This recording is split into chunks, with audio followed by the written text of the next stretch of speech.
morning, everybody. So we are going to be working on our resume, okay? If you do not have any resumes at all, do not worry. We are going to talk about how to start one. Starting from scratch can be kind of tough. So here's my biggest recommendation. Use a template. You can go to Pinterest, you can go to Google, you can use Microsoft products, but there are a lot of different templates out there. The way that it's my go-to so I can access it anywhere, I just use Google Docs. Instead of going to your drive, I want you to actually go to docs.google.com because that's where the templates will show up.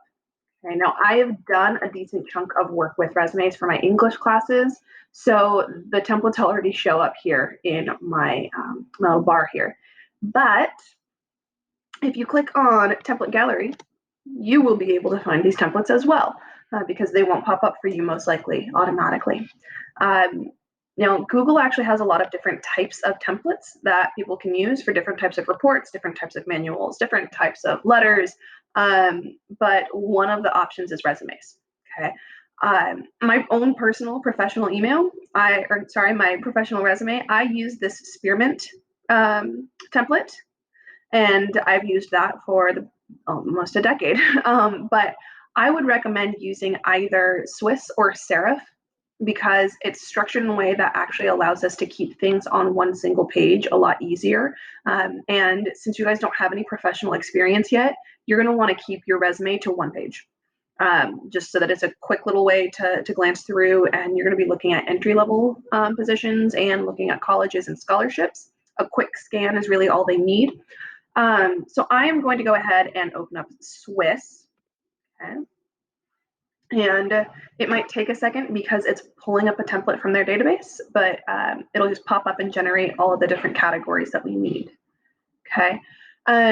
So here we have the headings for each section on the left. This is a lot of space, and so I do know that a lot of people don't like there being so much white space. So I'm going to also show another example in a second. I'm going to open up that serif. But one thing that I want to let you guys know is when you open a template, this filler stuff will not make sense. It's copied and pasted. It's just a filler text so that you know about how much text should go in that section. Okay, notice that it's not any more than 2 lines for most of this. You don't need to have a ton of information. Okay, so I'm going to go ahead and go back to Docs and open up Serif again. Now, again, these templates are really fresh on my my Docs page because I've used them a lot in teaching about this. Okay, the big difference between Swiss and Serif is that it utilizes the white space a little bit better. Okay, so it still has the skills and experiences and education. Those are some things that every single resume should have. And then there's also awards or certificates.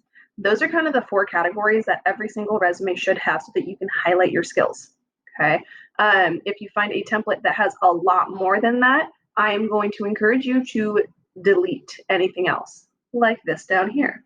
Okay, we see that it says projects and then project name. We have not created or completed any professional projects, so we don't need that in our resume. Okay, so really you just need these 4 categories. If you know multiple languages, you can put that on your resume and it looks great. If you don't, again, just delete it and you're fine. Okay. But those are the 4 categories that you really need to have. And then the only other detail that you must have is your contact information. Okay. Your name, your address, phone number, and email address should be on your resume. Now, sometimes you don't need your actual physical street address, but for a lot of companies, they need that for like documentation if you do get hired, your tax documents and all of that. So it's easier for them to have on file. But you absolutely need your name, your phone number, and your email address. Okay. If you don't have a title, then just take that title away. Right. But one quick note for your email address, make sure it's something professional. Okay. If you have glitteryunicorns27@gmail.com, it's not very professional. We all start out with a weird email address. Like that is just, it's almost a rite of passage. They're always strange at first because you want to be creative.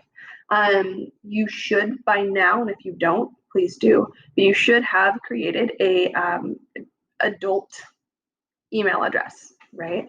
My first change in email that where I realized I needed to actually like have something specifically for resumes and jobs and stuff like that.